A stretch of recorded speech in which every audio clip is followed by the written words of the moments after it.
Wow, chicka, wow, wow.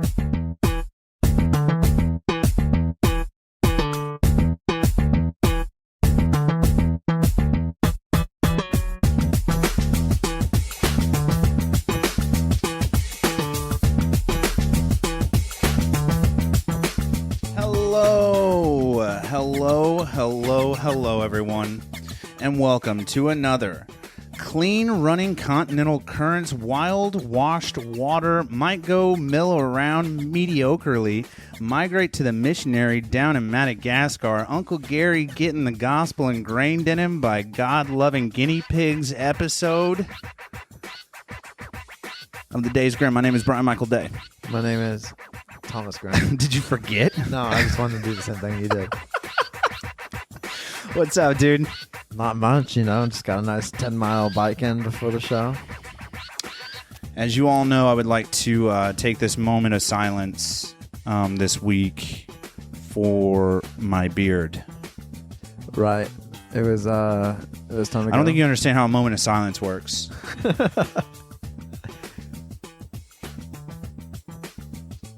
Sheesh. Yeah, man, I'm really, really tired. So Did you have to go outside to shave it? No. I just did it in the bathroom. Just clogged your sink? No, I pulled it all out and threw it in the trash. Yeah, man.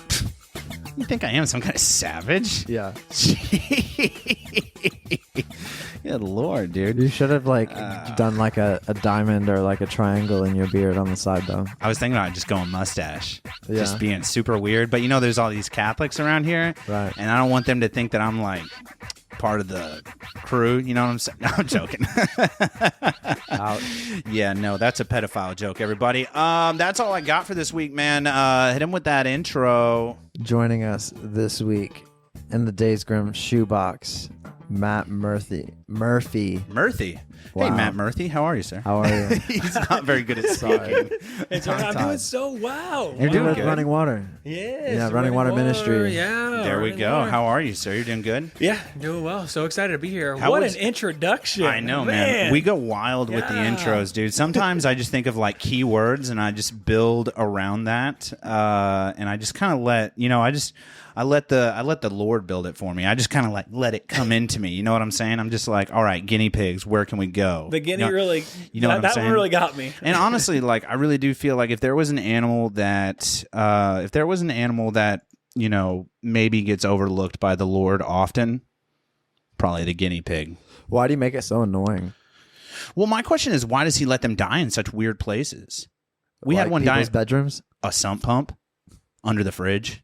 What's happening here, dude? You know, you guys did not tell me that I need to do my guinea pig research before the show.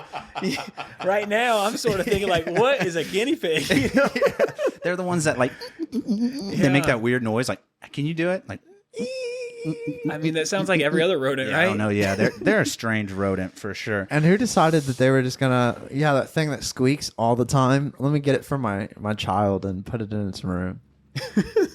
Dude, if you're a parent, just don't get a guinea pig. So you are a parent, by the way. Congratulations. I am, don't know- yeah. I didn't even ask you if we can talk about your child on air. It's like, hey, I surprise. was gonna say Surprise, bro. Yeah. I feel like having a puppy is way harder than having a child. You're a damn fool. You are a damn fool. In the dude. beginning, anyways. You know, when I got my pup, it was just me, single dude, got her, and it was a difficult time as a puppy. But then the lady across the street was a single mom, and I'm like, at least I don't have that responsibility, you know, because Exactly. whew, it's like when I left the house with the puppy, put her in a cage. Yeah. I would Right. get in trouble if I did that with my child. You know? Right. Let's But be I'm just clear. saying, like, Let's be clear. I don't think you would get in trouble. It's just frowned upon. I think you would get in trouble. I was gonna say, like, Can you like take your having baby in a cat carrying cage on a plane? You know, it's like, no, it's just my baby. No, it's just, But this they is make just those my baby. backpacks. They make backpacks that you can put like your cat in. You could probably put a baby in one Oh, of those. Like, bubble we have backpacks. one of those backpacks with like for the hiking. They Yeah. have Yeah, the dude, roof on sick. top. Sick, dude. But I was gonna say, like having a dog before a kid, that makes it a little easier to get up throughout the night, huh? Yeah.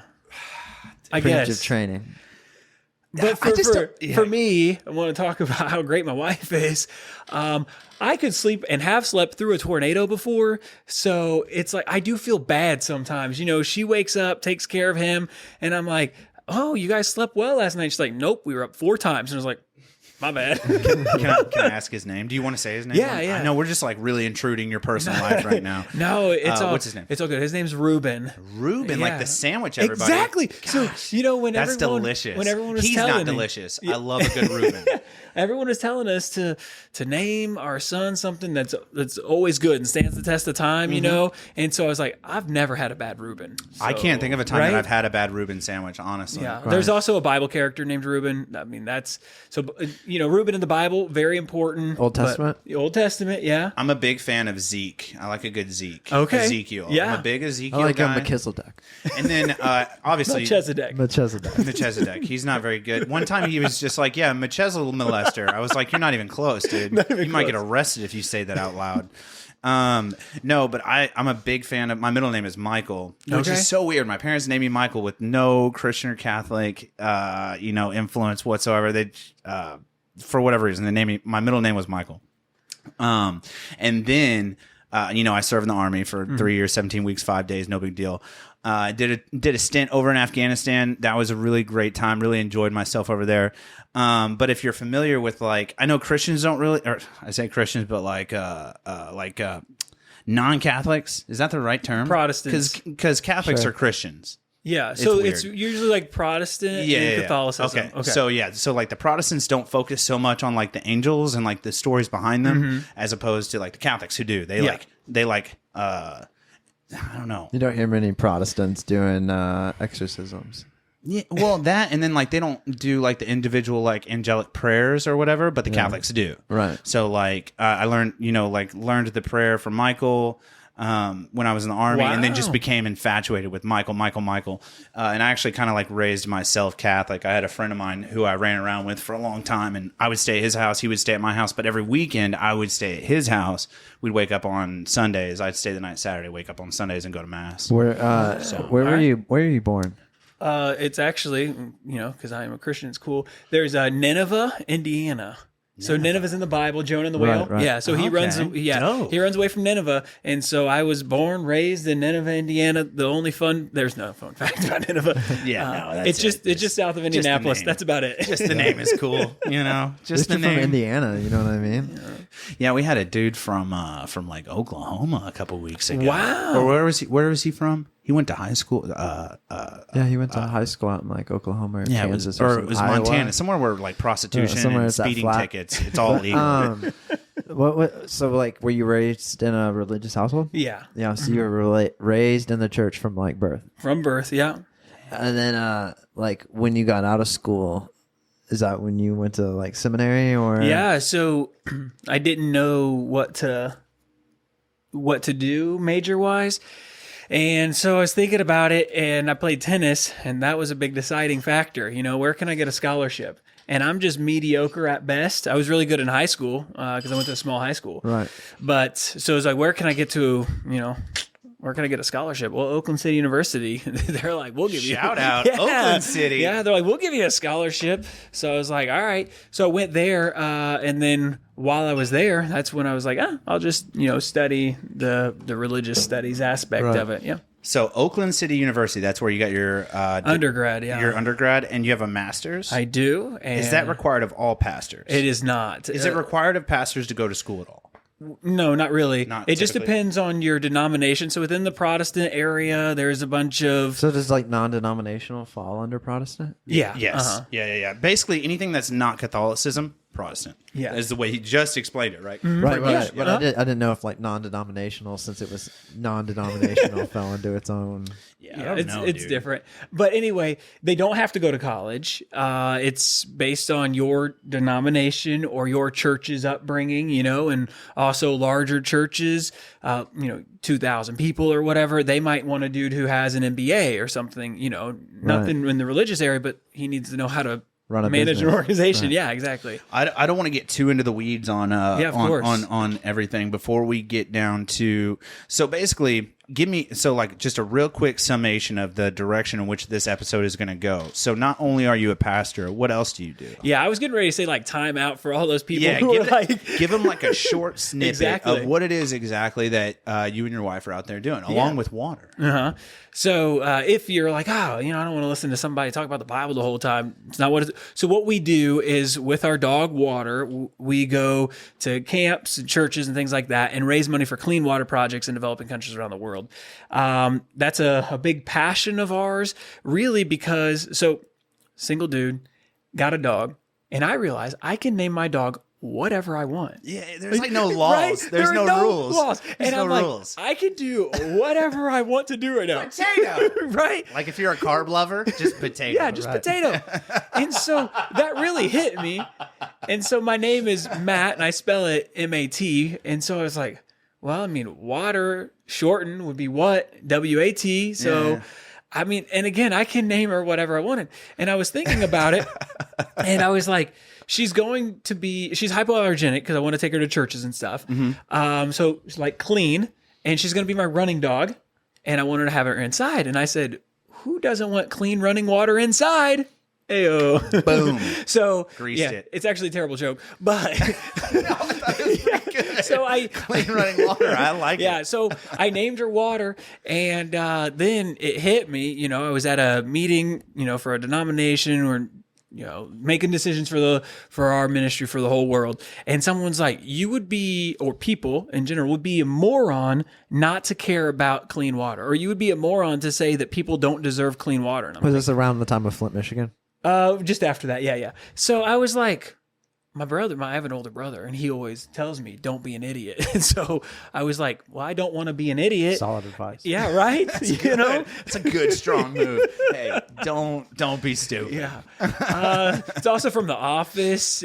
Michael tells Dwight, it's like, so Dwight's like, anytime I'm thinking, I say, would an idiot do this thing? If so, I do not do that thing. But So anyway, I just thought, hey, I don't want to be a moron, and people care about it. And here I have a dog, and everyone, I got Water in 2018, so that's like before Golden Doodles were like what they are now. Everyone's got Golden Doodles, so they were like on the up and up. Then people were saying, "Oh, she's so cute," and I'm like, "Okay, I'll just take a picture of her and start putting her on T-shirts or on stickers or whatever, and we'll sell it, and we'll raise money for clean water projects." And so that's what we've done. And up to date, we've raised like $10,000 for water projects. That's awesome. Good Lord. Yeah, but what's even cooler than that is we don't just raise money for water projects. What we strive to do, because that's what we're passionate about. Right. But what we try and we encourage people is just to make a difference with whatever, Right.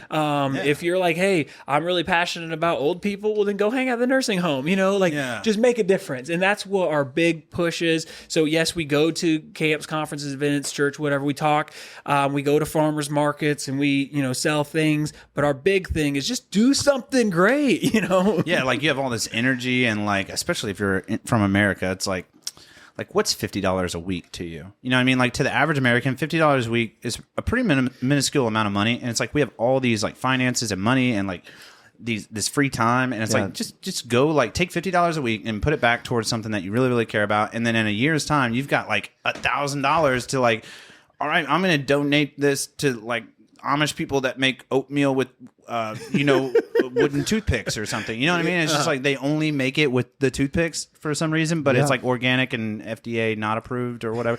I don't know, but like whatever you're passionate about, like guinea pigs dying under refrigerators. It's like I'm gonna build a refrigerator that doesn't let guinea pigs. Exactly, guinea pig approved. But that's my point. Like I completely agree with you. Like go do something that makes an impact and that is positive. Let's get into the death of the week. I said all of that. Guinea pigs dying. No. I said all of that to say this. This week's Death of the Week brought to you by Corn Dog Development on Etsy. Link will be in the description for the show. He makes these super dope coasters along with cabinetry, all kinds of cool stuff. Promo code Thedaysgrimm gets you, 10% off of anything that he has in his store on Etsy. So check him out. He's doing great stuff, and he's helping out the Days Grimm. This week's Death of the Week. Guys, Thomas found this one. I want to preface this whole segment This is all Thomas. So if you judge anybody from this, judge Thomas, please. This week's Death of the Week. I'm not even going to be able to read this without smiling. This week's Death of the Week is takes place in the Philippines, guys. A man and his 2 sons have been arrested on suspicion of murdering a neighbor and then eating parts of his bodies after he tripped over a woman tripping over a woman relative at a dance. That is very poorly worded. Philippine police said on Tuesday. Now, keep in mind this article came out in 2004. The 3 men were suspected of stabbing neighbor to death last month in a remote village in the southwestern island of Palawan. They ate, get this, they ate his ears, tongue, and arms after roasting the body over a fire, Provincial Police Chief Michael Guerres said.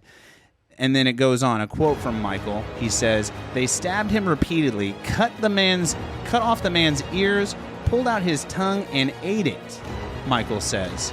Article goes on to read, he was quoting a sworn statement by witness who said he had been forced to eat some flesh taken from the victim's arms. Michael Guerres said there was no tradition of cannibalism in this area.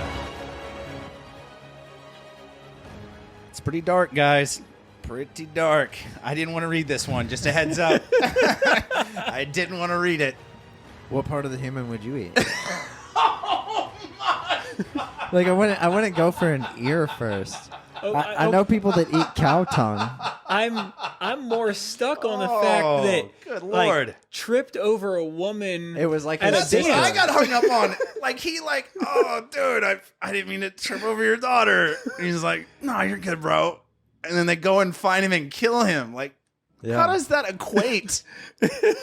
The punishment does not fit the crime. It's not even a crime. Well, I was also confused by the pronouns. It was like who did the tripping and whose body, and I was really confused. Like you said, very poorly worded article. So, this isn't. And by the way, I got to shout out this source.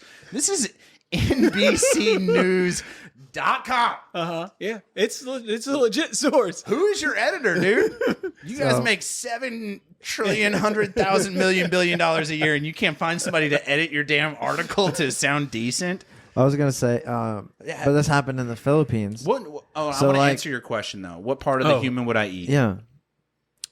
The buttocks, 100%. I'm a butt. Guy. I'm a butt guy. If I have to, butt, hamstring, quad, I'm gonna stay in that region. I feel like there's a lot of good meat there. I think that would be with any animal, like any 100%. Yeah. If we're talking survivability, I just don't know why you would go for the ear first, and then like a tongue. I could get like if you're in another country, and like you eat animal tongue because it's supposed to be good.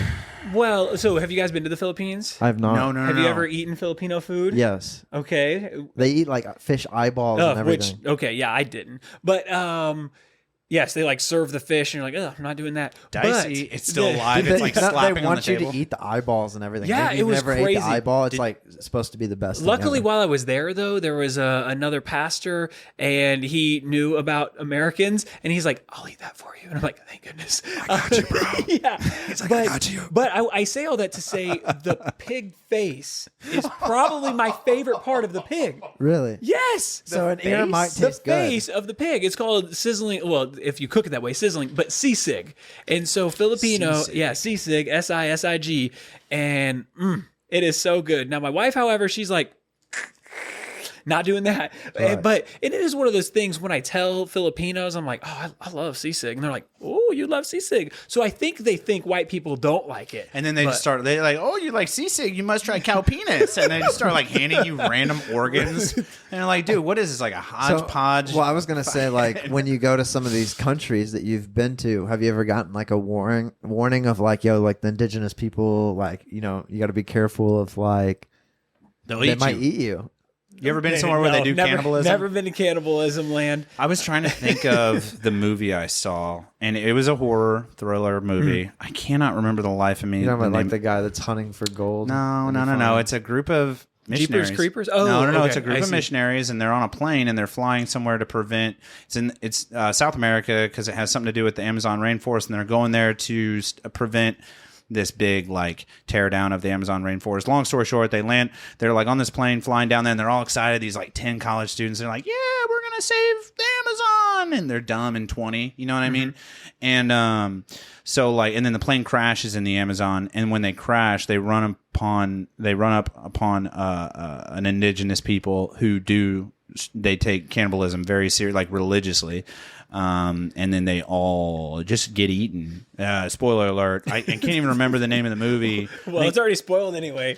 Well, I was gonna say though. But yeah, I just wonder if there's like, I know they're out there. I know they're out there, and I wonder where they are and what their reasons are. Is it survivability? Is it religious? Is it what is it? Unfortunately, I don't know. I think it'd be cool if they had like. I think it'd be cool just to eat somebody. No, well, maybe, but I'm just kidding. Oh my god, you're a psychopath, dude. But I was just who did I saying. sign up this podcast with, dude? Does anybody listen to this podcast? Hopefully not. Like, you better hide yourself, man. Yeah, dude. No, I was gonna say like, Lord. like I wish there was a website where like you could go to and it'd be like a map of the world because they say like God will come back when like the whole world hears his story or whatever. Yeah. Like I wonder if like I was talking to Brian before the show or whatever. I was like, do you think there's any part of the world that hasn't been delivered the message? You know what I mean?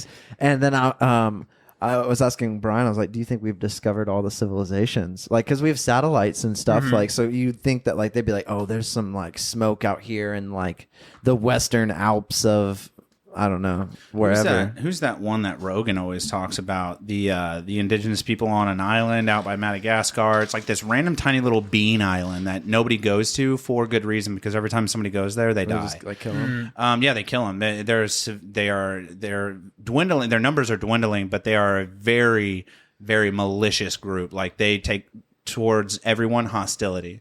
God, I can't remember the name. What if you just, like, but I think parachuted some iPhones over there? No, do you think it would no one. fuck them? Yeah, they don't know what an iPhone is. They'd be like the piece. They throw it in the ocean. Yeah. But like they just eat what's on the island. A lot of birds and vegetation. Yeah, they don't mess around, dude. And then several people that have gone there. Oh, dude, I have a severe compassion for the wombat creature. That's what you got sitting on your table right there next to you. Oh. I got 2 plush wombats. Okay. Hi, buddy. Yeah, they're indigenous to the continent of Australia. And Madagascar. A little bit of them in Madagascar, and then obviously like. So how old domesticated. were you when you first left the country to go on a mission trip? 20. Yeah. You were Late bloomer. dumb and 20. Dude. Yeah, there you go. I'm gonna save the world. The world hates you. 20. Heads up. Had you The world ever, hates you. Right? have you ever gone on any like other mission trips in the States before that? Before that, well, my church had gone to, so we were just south of Indianapolis, and we went to Indianapolis to feed the homeless, you know. Okay. So we did that and had the buffet of biscuits and gravy, you know. Yeah, so did that one Saturday a month. Loved that. I can't remember if my trip to South Dakota to the Native Americans. I can't remember if that was. I think it was before. It was a couple months before I went to Honduras. So is Honduras the first place you went to? Yeah. So what was that like? Like, did you have to get vaccines and all that stuff? I don't think so. So it was 12 years ago, and at the time And they told you not to drink the water. Of course, yeah. So even, you know, at the time, I thought that I didn't drink the water because I didn't grow up there. You know, later I found out that you don't drink the water because you shouldn't drink the water, you know. So explain to I got a degree from the University of Evansville. That is not to claim that I'm educated by any stretch of the matter. I'm pretty dumb right out the gate. But I think you can tell that by having a conversation with me. So that all being said, my degree is in exercise science. Or kinesiology, if you will, so just studying the human body. My goal was to go to PT school, but then again, like I said, I'm dumb, so I didn't make it into PT school. I graduated with a 3.0, proud of that. That's great. Rock steady, guys. But that being said, explain a little bit why the water is so dangerous. And like, I know why, because I've gone through hundreds of anatomy classes and et cetera, et cetera, et cetera. But like, why can't you drink the water in some of these like third world countries and stuff? Yeah, I mean, it's simple. Viruses get in you and just tear up your system, but also it can create abnormalities, you know, just a bunch of, it's really just, you're putting funguses straight into your body, you know. Your microbiome. A lot of them human as well, because I'm assuming, I make assumptions, but I know that it's really typical in Africa that they will use the restroom in water sources. So then when that happens, you're just flushing your body with somebody else's like. Yeah. So it winds up, and then not to mention malaria and all kinds of really bad diseases that can be detrimental to the human body. You know, the animals get in there. So it's some people have different preferences. I don't know how you do with your dogs, Brian, but some people let their dogs like lick them in the face. I'm not one of those guys. I'm a big fan. I'm a big open mouth kisser. Really? Yeah, we French kiss all the time. No, I'm joking. Okay, I was gonna say, No. do you just lick your dog's butt? Like, right? I watch them eat poop, and I'm like, you guys are literally disgusting. Yeah. And for like a moment in my head, I'm like, euthanasia? You don't. And I'm seriously thinking about I could put all three of them down right now. See, 9 mil. And I'm like, no, because then the cops get called. And There was a storm that knocked a bird's nest out of the tree and killed like 2 birds in my yard. And they were like baby birds. The lightning killed the bird? No, like the wind The blew the storm knocked nest. down the tree. Oh, okay. Yeah, the They weren't, storm like, blew roasted. the nest out. Oh, okay. And killed 2 of the baby birds. We and didn't have Bonnie, like a spit roast type right, situation. Bonnie, my golden doodle, brought one of the dead birds inside. And so I had to like take it out and like throw it away or whatever. But then like we brushed her teeth. So like, Well, that's good. Did you keep the toothbrush? yeah, Did you keep the bird? they make doggy toothpaste. Did you keep the bird? No, I threw the bird away. Trash comes tomorrow. So fun fact. That's a good look. Back to the Philippines. They eat this thing called balut. Have you ever heard of balut? No. I'm more familiar with like Mexican, like authentic Mexican. I lived in El Paso for a while, so like okay. anything Yeah. authentic Mexican, like menudo, I'm very familiar. I see. Philippines, Okay. no say. All right. So I really enjoy the Philippines. I've been there several times. But they have this thing called balut. It's an egg. All right. If you know anything about biology or life, an egg hatches at 21 days. This is gonna get dicey. Yeah. It hatches at 21. You eat it at 20. 20 and a half if you're lucky, guys. You got to pay extra for that half day. Yeah. If the egg is cracking, you got to pay extra for that. So sure enough, you know, you take that thing and so bad. you're just at a street somewhere and they had it in a little heater. You take it out. No, you just eat it Yes. You're like, what do you think I do with it? down the hatch No. So you crack it on a pole or whatever you're cracking it on. on your kneecap. Yeah. Just pop, pop. You peel it open a little bit, and then there's all feathers in there. Like you see a baby chicken in there. And they just taught me to, feel around with your mouth and bite it in half. And because it's big, you don't want to have to chew swallow around the whole forever. thing. So you just bite it in half. You're going to feel the beak. You're going to feel some crunch in there. Just take one little chop and swallow her down. And then the rest just straight down the hatch. Really, bones and all? Huh? Yeah. Bones and all. Yeah. Well, they're so small. At Yeah. that I mean, point. it hasn't even stood And up. Actually, chicken bones are the if you're going to ingest a bone at early stage of life, honestly, chicken bones probably the best because they're hollow, they're thin, they're easily digestible, and that's why you're not supposed to give them to your dogs because when they're full-grown chickons, they shard in there because they're Yes. hollow and they like little razor blades, like little emo kids inside of a damn chicken. You know what I'm saying? You gotta watch out, dude. Razor blade, My Chemical So Romance. Honduras was the first place you went to? Yeah. And where'd you go after that? Probably a big gap in there, and then maybe. Oh no, Did the you Philippines. meet your yeah. wife in the Gap? No, I met my wife much later in life. So yeah, so I went to Honduras and I met my wife 3 years ago. So Okay. So Honduras, and you came back, and there was a Gap. before I travel, so I was finishing college, and then Okay. and then I went to the Philippines. Right after you finished college? Nope, I lied. Sorry, guys, liar over here. Liar alert! Liar alert! Push the button. No, man, not even. So I went to the Honduras, and then the next summer I went to the Philippines. What a gap that was! Yeah, huge gap. Huge gap. No, Huge so gap. I went to the Philippines for a summer. It was my internship for undergrad, and then I finished that, and then I started working for the organization that had been sending me to these places. So what did you do in There? Honduras? In and the Honduras, Philippines? yeah. So in Honduras, it was a construction trip. I mean, that's the most popular thing. Like laying a foundation of a church. Well, we or- were putting a roof on. So we have an orphanage there. It's very, orphanage is cool.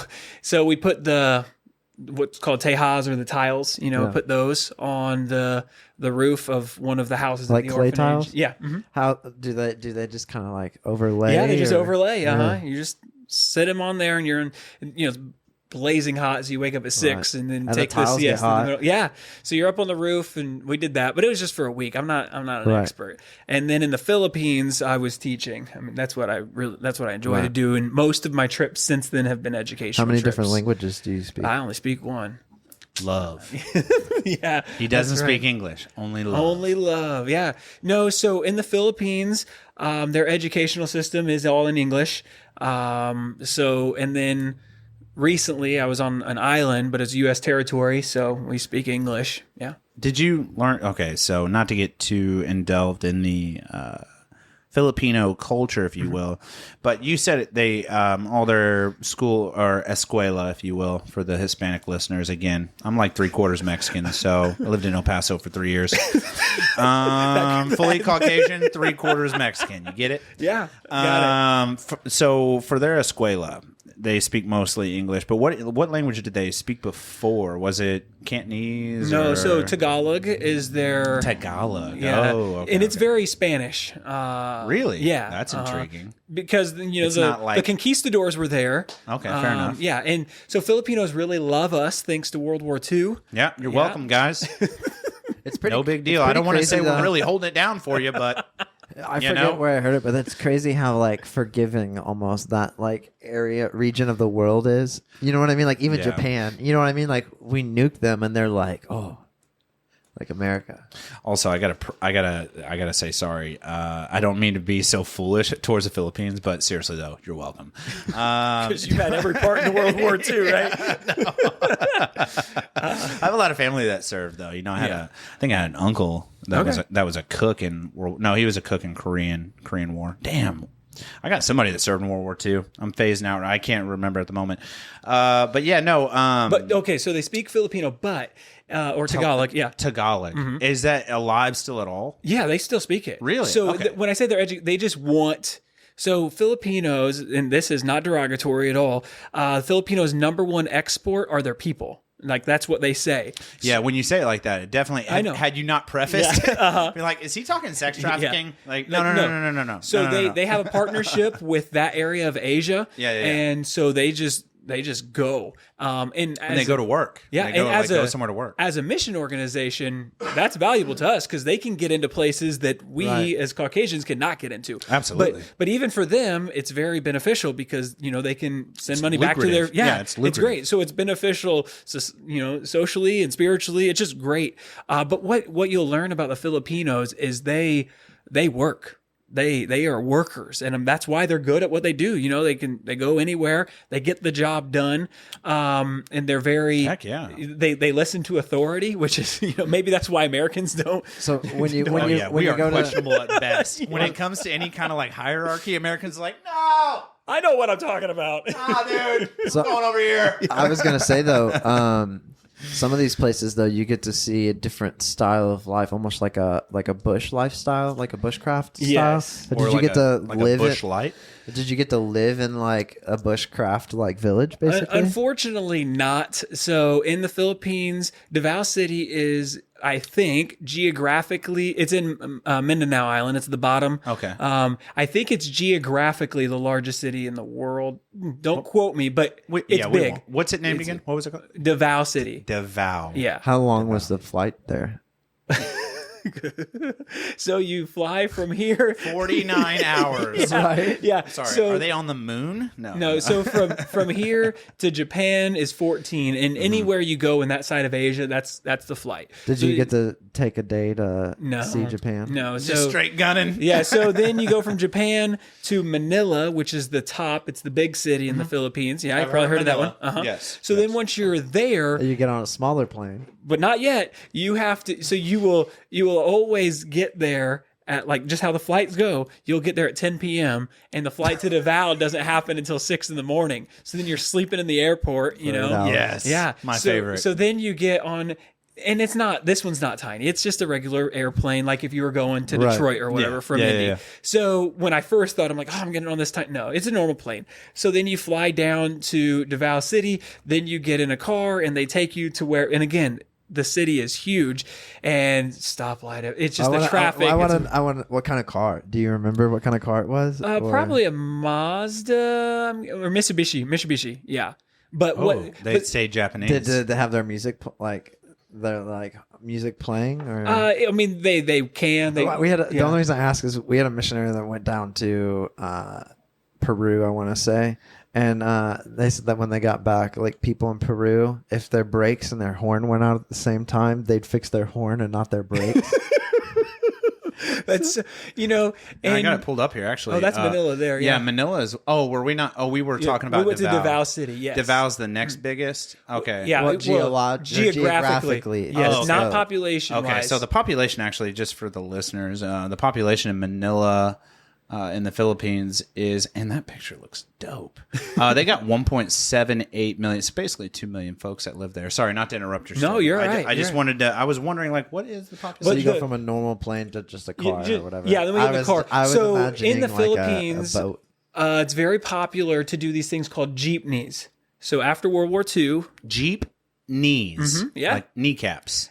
Yeah, without the K, but yeah, jeepneys. Oh, okay. And so without the K, but yeah, but we, because I was in World War II, so the Americans left these military vehicles and they turned them in over years to public transit. Yes. Yeah. So they've cut out the sides of them, and that's their like they do have taxi cabs too for the wealthier people, but the people who just want to cruise around, I can't remember off the top of my head like how much it costs to get from like one, but it's like a bus. It's their version of the bus. And I think now the mayor, the president, whatever, he's trying to get, because they all run on diesel. It's just smog, over there because of these jeepneys, but it's very affordable. And as a result, it's pretty simple to get a job, You get this job and you're like, I'll drive a jeepney, and then you load. How many people can you fit in the back?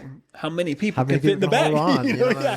Yo, put that baby in that backpack. Hey, put that baby in that cat carrier. Get a carpet. Put that baby in that cat carrier. I do want to say one inappropriate thing. One time I was. Oh please! I love this. I'm on the way to church to preach. On the way to preach, and we're loaded in this jeepney, packed in there, and I'm like, so if you can imagine the back of like a Hummer, and then they've put seats on one side and seats on the other. So you're staring right at the people. Oh, yeah. Yeah, and so this lady, I'm on the way to church. What'd she do? Puts the baby right on there, and I'm just like, where my eyes go? It's like, she's like, no worries. She'll just sit here. She pulled a tit out. She went full tit to baby to tit. Baby to tit. Yeah. Well, dude, I'll tell you what, man. There's not, okay, I got to say this, and you're not going to approve of this message. I'm going to go ahead and let this out now. All right. I'm a very derogatory person. I like, you know what I mean? I'm a Christian. I'm not very good at it, but I am a Christian. And that's why I chose Catholicism, because they let you drink in Catholic church, like in the church. They let you drink in the church. I bring a flask with me. It's great. It just takes a long time. You sit somewhere for 2 hours. You know what I'm saying, dude? It's like, come on, Father, let's wrap this shit up, dude. I got to, it's like, I bring my flask. It's cool. But no, I say that to say this. You're not going to be fond of this point, but my point that I want to make is that why in the rest of the world is it okay to show that the female anatomy in every aspect, multimedia, in person, in public, whatever you want to do? You can do that literally in anywhere in the world. She pulls a boob out. No one cares in France. We're not meant to be sheltered creatures. These are like, I'm just talking about in general. You're backing me up. My point is that I'm backing up the people that just let it out.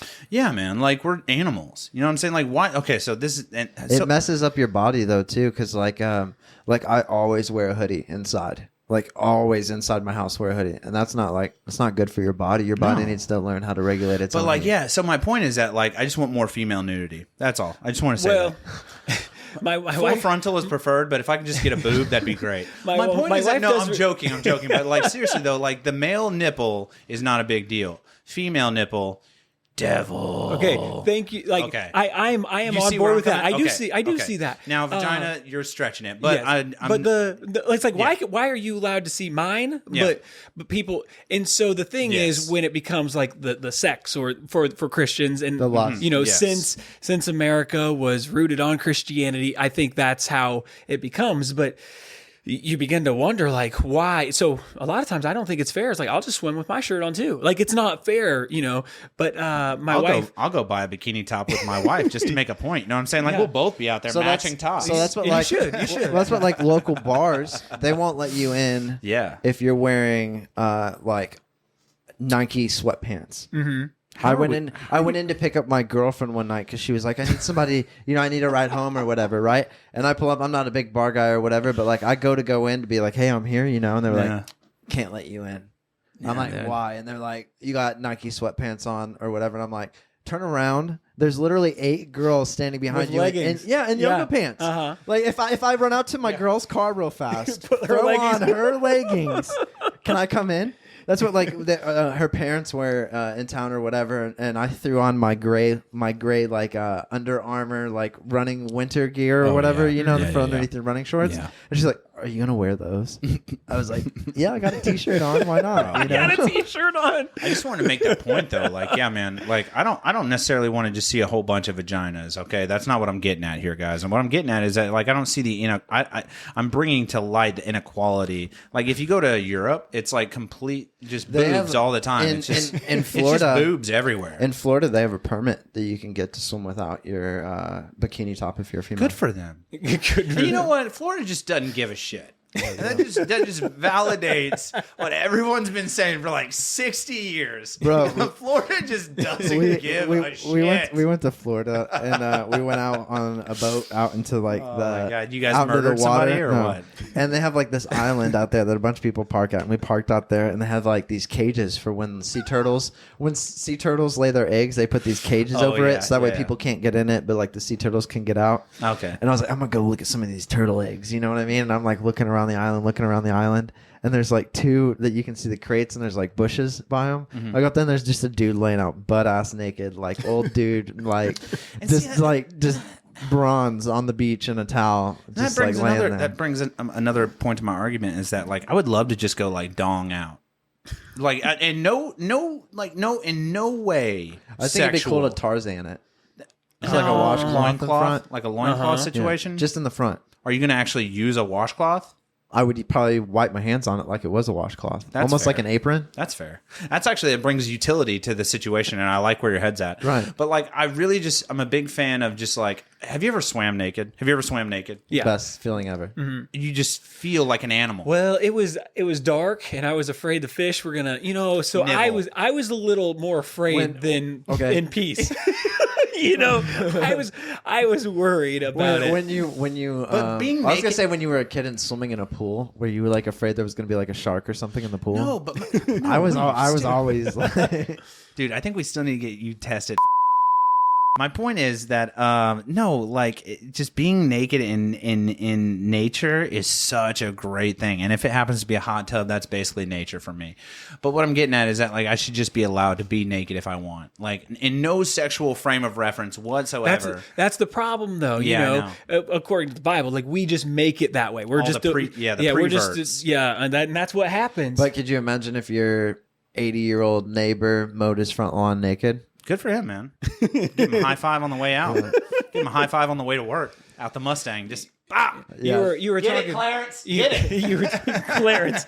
You were talking earlier about the inequality. So for me, that's a point I do bring up often for the world, not as a Christian. As a Christian, I'm like, cover those things up. I don't want to see them. I just want to see my wife's. Like that's my personal preference, Right. though. Temptation. But for the world, I'm like, why is it fair? Why is it fair that Exactly, dude. men don't have to cover up, but women have to? Again, for me as a person, I don't want a part of that. But for the world, it's not fair. Right. Yeah, I should just have to cover up the tip. You know what I'm saying? And they should just have to cover up the baby So maker. I was gonna say- and then at that point you're good. Then everything's equal. It's just nip on nip at that point. And it's like I don't So understand. you come back from a few trips Yeah, in the Philippines. let's get back Do on you- the do you rails. hit the- do you hit- So let's get back on the storyline, dude. Do you hit the same village every time? Or Well, Well, Davao City is not really a village, you know. Okay, Yeah, city. it's a big city. It's a Actually, city. I meant to look that up. So Yeah. you guys go ahead and keep going. So from Davao City, we do have a village up in the mountains, and we do go to the same one every time. We have a college up there as well.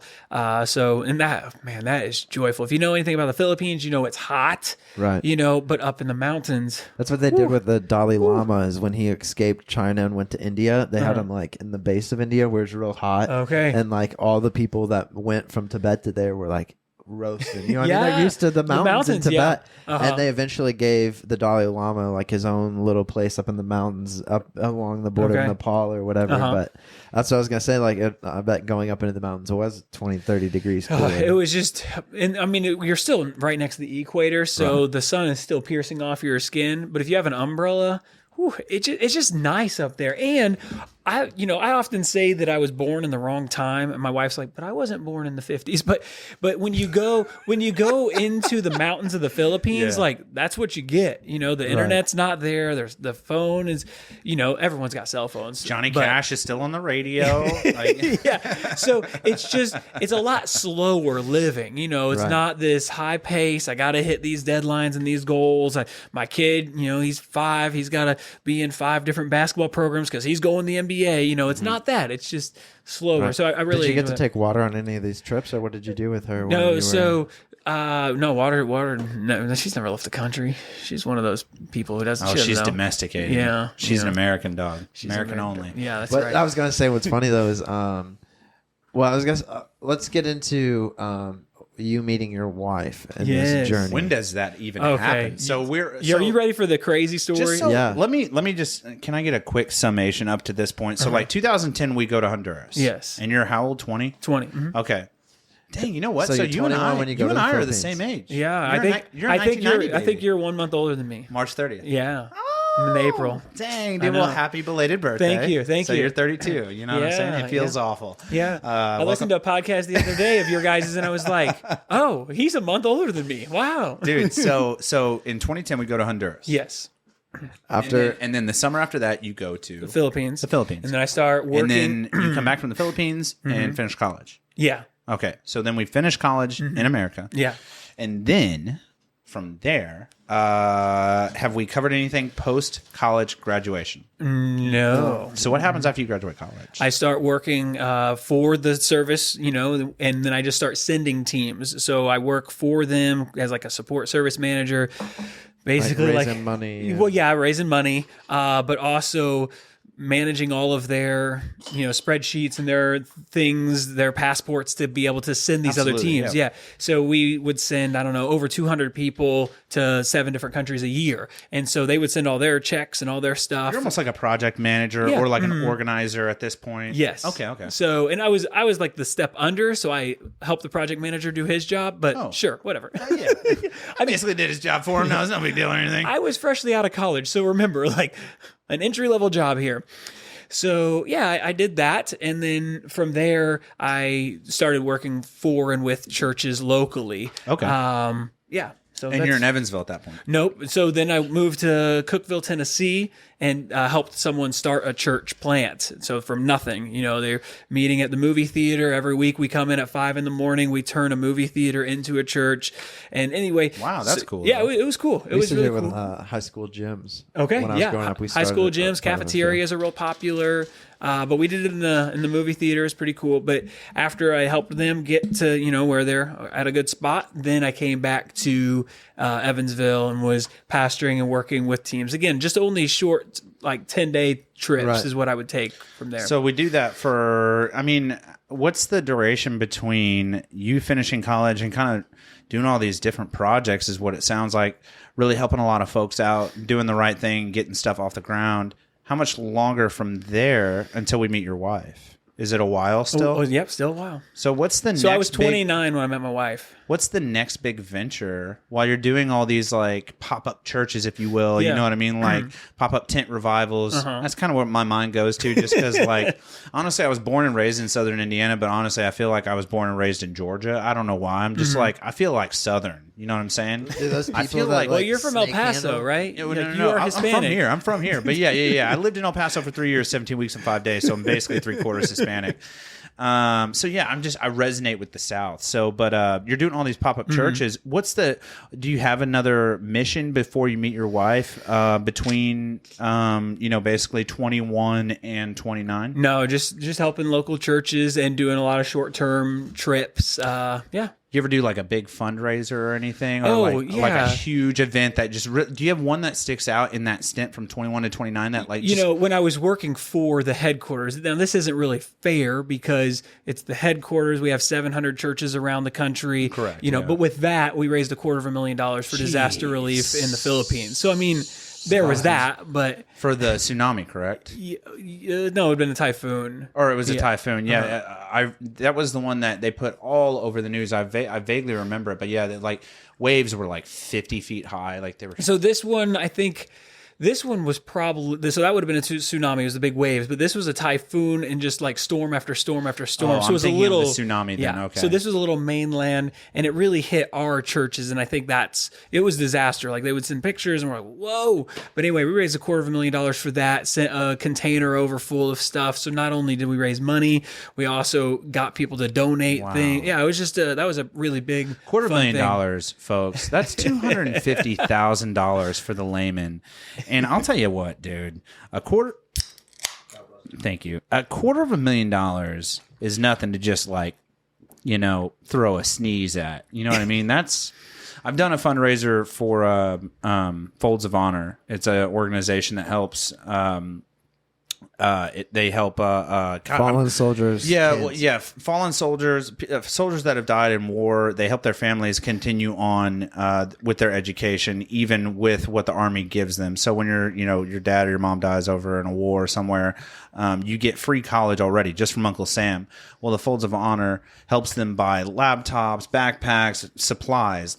Everything you need, like supplemental to tuition, which is all the Army gives you.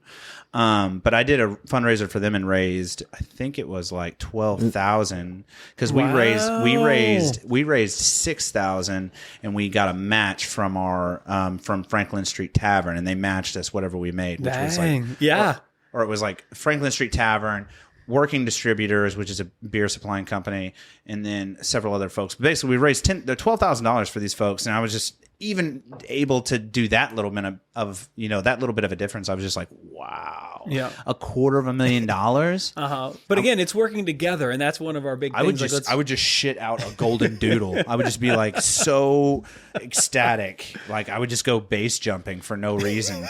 I don't even know what I would do with $250,000 and just to be like, hey, here you go. I love you guys. And you just give them, golly, dude, that's insane. I can imagine how. So, okay, that aside. So then. The other thing is I got my master's in that time. Oh, congratulations. So, and started my doctoral work, So, my 20s was filled with education and not just like in the classroom, but also working with churches and that kind of stuff. Leading up to our 30s, at 29, we meet the saucy, the one, the only, Mrs. Murphy. I know, she's. How'd we meet her? How to meet her. All right. So she, to preface this, she's an author. Hey. Yeah. Her first book hopefully will come out this year, but I'm getting ahead of myself. So she always told... Spoiler alert. Yeah, spoiler alert. So she always told God she wanted to, because we're those kind who like, we were meant to be always. And so she was my one and I'm her one. So, preface, everybody has their different opinions. That's how we feel. So she's like, God, I want a great story of how I'm going to meet this person. It's got to be great. I don't want to just like get on eHarmony or whatever, you know.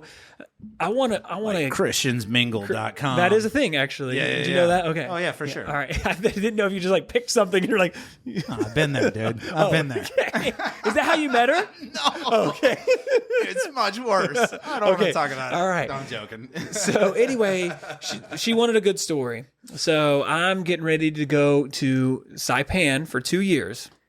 And for those of you who don't know what Saipan is, all you have to do is pay attention in U.S. history class because it was very important. Oh, yeah. And in World War II, back to that, man, just World War II all over this place. It's a hot topic, dude. Yeah. We're going to have to hashtag World War II in this episode. Represent, dude. All right. Just remember who won the war, Germany. Back down, dude. Know your place, okay? Why don't you try to kill a again and see what happens. Okay, moving on. Sorry, that got aggressive. It did get aggressive. Yeah, I'm sorry. I got a lot of violence in my body. All right, so back to how I met her. Where is Saipan? Saipan is near Guam, near Japan, near the Philippines, in that region of the world. All right. Yeah, buddy. So I'm a drag racer, have been my whole life. Dang, yeah. So junior drag racing, and did that until I was 18. Anyway, so I have a Trans Am, and this was going to be the last time I get to race the Trans Am before going to Saipan for 2 years. Okay. And so the race is on a Saturday, and I leave Sunday morning. All right, follow. Saturday, I'm going to go racing. Well, turns out it's going to be the hottest day of the year. So they cancel the race, but I'm at my parents' house with my bags packed. Ish, I like to wait till the last minute. I like the pressure, I like pressure. Stretch yourself out a little bit. So, I had already gotten all my stuff from Evansville up to my parents' house in Nineveh. So that was good enough, right? Yeah. But okay, so I'm there and no race. I know what I'm going to do. And my mom's like, hey, I want to go to the farmer's market. And I'm like, I don't want to go to the farmer's market. That's lame. My dad says, I'll buy you breakfast. I'm in. He knows. Wow, were you there? Are there biscuits and gravy? Yeah. Well, even better, in. it's a buffet, I'm getting diabetes just thinking about it. So I'm like, all right, let's go. Yeah. So we go, and Mom's doing her farmer's market thing. Dude. And I stumble across this booth with watercolor paintings. And I happen to remember that my brother, who lives in that town near Nineveh, remember Nineveh doesn't have anything, in that town, he had bought paintings from this watercolor artist at the farmer's market. I had seen them. He told me this pretty girl in her 20s painted it. Pretty girl in her 20s? Yep, check. Watercolor. This must be her. And you're a pretty man in your 20s. Yeah, so we're all set, right? Yeah. So I was like, Cue romantic music. yeah, well, not quite yet. Oh, no. I've got to be an idiot Yeah, first. I was right? going to say, did you make an ass out of yourself like right away? No, not that. It was just, all right, so I'll finish. So I wasn't, So I'm like, hey, these are like my brother. And then she's like, oh, yeah, right? So I was like, who? I just get really, I've talked with people all over the world. Like, remember, I'm terrible with pretty ladies. Like, it is not my thing. So I was like, oh, hey, and I'm getting ready to go to the Saipan tomorrow. So I was like, oh, like my brother has these paintings. And she's like, oh, really? Who? And I told her, and she's like, yeah, I'm actually getting ready to paint more for them. They like custom ordered certain ones. I said, oh, okay, that's cool. Neat. And so I was like, I'd buy some, but I'm getting ready to go to Saipan tomorrow. She's like, where's that? So I tell her.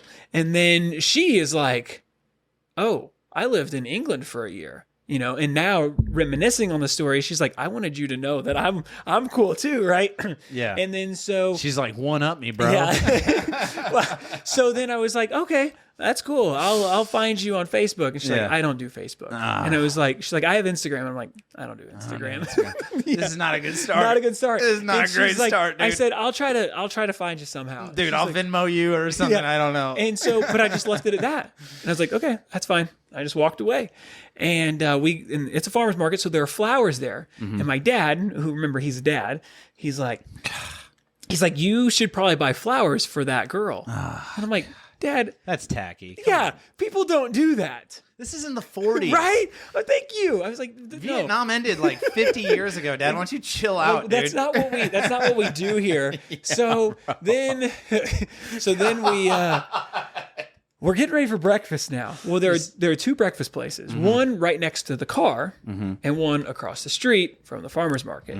So you know which one I chose to go to, the one across the street from the farmer's market, so that I could run by her again. Right. Because I didn't get any. I just got her name. That was it. And she doesn't have Facebook, so I can't stalk her on there. I don't have Instagram, so she can't find me. So And she's not going to Saipan anytime soon. So I was like, they're like, okay, let's go over here. And I'm like, no, let's go over to Don and Donna's. And I can say that because Don and Donna's is closed. So I said, let's go over to Don and Donna's. They're like, oh, Rest in peace, Don and Donna's, Right? dude. That sucks. So we go over there, get the buffet, and we start walking back. And they're like, the car's over here. And I'm like, I'm just going to run by real quick, I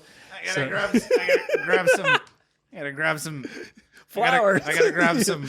I gotta grab some, and then you just walk away. And they're like, "What's wrong with him?" And he's like, "I don't know. He's got a stutter." I think they knew. So I walk and I start talking to her, and she made a Facebook page while I was gone. Shut up. No. So she had a personal Facebook page, but she made a Facebook page for her Wandering Strokes art, her artwork. She made it while I was at breakfast. And I was like, oh, hey, So then I took her card and I probably shook her hand because, again, I'm like the worst of like, good to meet you, Not very like notebook-esque. No, if not you at will. all. And so then I walk away. My parents they're in the shade, because they're cool, and they're like, oh, you could have just talked to her. I'm like, what are we going to talk about? Like, I'm leaving tomorrow. This is just terrible timing. So I get home and I stalk her on Facebook, her personal account. Up all night. Yeah, and so. Yeah, so I find her. No, I find her at like noon, and so I find her at noon, and I'm like, I'm gonna message her. What's up? So I just message her, and then I find that we had some mutual friends, again, small town ish, and one of them is my cousin, and so. Okay, so the story's getting long. Shorten it up a little bit. Moral of the story is I messaged him and he's like, oh, she's amazing. And then I was like, hey, do you want to go get ice cream with us? And he's like, sure. What time do you get off work? And he says 9. So I message her. She messages me back. I'm like, you want to go get ice cream at 9? And she's like, absolutely. She said, gang, Hold on. baby boo, let's go get some ice cream. It gets a little better. I take water with me because that's just a golden... she's a golden doodle, right? Icing on the cake, dude. So I take her. We're sitting there at the ice cream place. We both find out that we love Lion King. The new one just came out, but we hadn't seen it yet. And so I'm like, oh, man, I would love to go see Lion King. And then she's like, the next showing's at 10:30. And I'm like, it's 10:27. But I have water and a Trans Am. I actually Trans Am with drag slicks on it. What exactly. do you want me to do here, dude? So I actually drove my mom's Jeep. The car was still on the trailer. So I was like, hey, Brandon, can you take water to your house and hang out with her? So we go watch a movie, and then money. Yeah, right. Money. So and then we go pick up water, and then I drop her back off at her car, and that was it. And I'm like, hey, travel, flight, time difference. Like, I'm probably not gonna talk to you for like a week. That lasted 10 seconds. I'm like in the car, like, great to hang out. Every airport, like, oh wow, I'm at this airport. Yeah. So honestly, I hate technology. It's cumbersome for the main reason is I hate technology so much is because I feel like it's drawing us apart as a human race. But then at the same time, he doesn't have to write a letter. It is 2 weeks. yeah, right. It is so nice to be able to like expedite that like jitter bug. You know what I mean? I can go ahead and text her and look like an idiot now. Yeah. I don't. Dude, I want to make an ass out of myself right now. I don't have to like write her a letter and then like, oh poop, I should have changed that. Write another letter. That's awesome though, man. Then while in Saipan for the first semester, we talked every day. My morning was her night. It's 15 hours difference. So we did that, and then she came to hang out with me in Christmas. And at Christmas, she's a professor, and they offered her a job over there at the college. She's like, okay. So she came home, got her stuff, and 9 days later went back, started teaching. That was it. Wow. So did you guys get married there? We came back for the summer to get married, but COVID was happening. So we got married at the same time too. 2020? 2021. Okay, early 2021. No, we got married the summer of 2020. Oh, okay. Yeah. So I'm a little behind you, but yeah, it's okay. It was a nightmare. Yeah, though. no, but for us, it was like COVID, but that doesn't matter. We had a year in Saipan. It was like a honeymoon, and we got paid. We're teachers, Yeah. This is great. This is phenomenal. A year-long honeymoon that we got paid for. And a tropical island. Like, no one gets that. Is that when you guys started your YouTube page? Yes. So right before we got married, that's when we started the YouTube. Water and I had already started making dumb videos, all 2 minutes. Like, we hadn't actually made like real YouTube videos, the 10-minute of what you're supposed quality to make. Content. Yeah. We still don't make quality content. No, you guys do. I'll be honest with you. I was just boasting you up on this on your pinned. Yeah, that one. We need to change that. I got to figure out how you did that because we got to be able to do that. So we're going to talk about that after the show. But this pinned video that you have up here, the first video you see when you enter their page, which, by the way, if you're watching on YouTube, you're seeing what we're seeing. But this is Pastor Matty Ice on YouTube. But yeah, like that video, we just watched it joking around. Siri, why don't you just get out of here, dude? But we watched it, and I was just boasting you up to Thomas here. I was like, he does all our video edits, and I was like, I really like what they did here and there, and like it's really, really good. And he was like, yeah, it's just him and her, and I was like, oh. They sound like us. Yeah. So I say that to say this. Thomas and I are getting married next month. No, I'm just kidding. But yeah, he's you guys no longer Catholic. He's now Mormon. you guys put out really good content. Well, seriously. thank you. For a 3.5 minute video. Like it was solid all the way through. I was a little upset I didn't get a blooper at the end of that video though. You were like, we're gonna put a blooper. There was a blooper at like a. No, there wasn't. So. But I don't. We're gonna delve into one of these other ones. We haven't been doing the bloopers as much. I know that we need to change that. So while we were in Saipan, I love a good blooper. I know, and so a lot of people do. The bloopers were big hits. You know? Yeah. So if you do go check out our channel, you're like they have 20 views, 12 views. While we were in Saipan, we had a lot. We've had a couple videos that have hit, close to 10,000 views.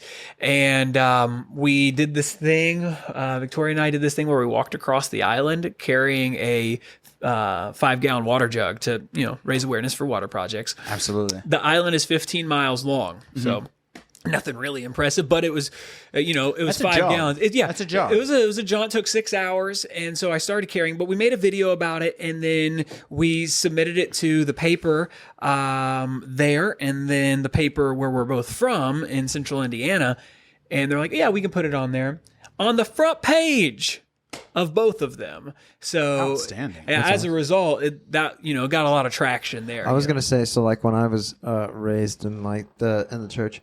And I was involved with, for the sermons or whatever, the worship, they would have slideshows and people would press enter, and it would go through the different chorus or section of the song or whatever.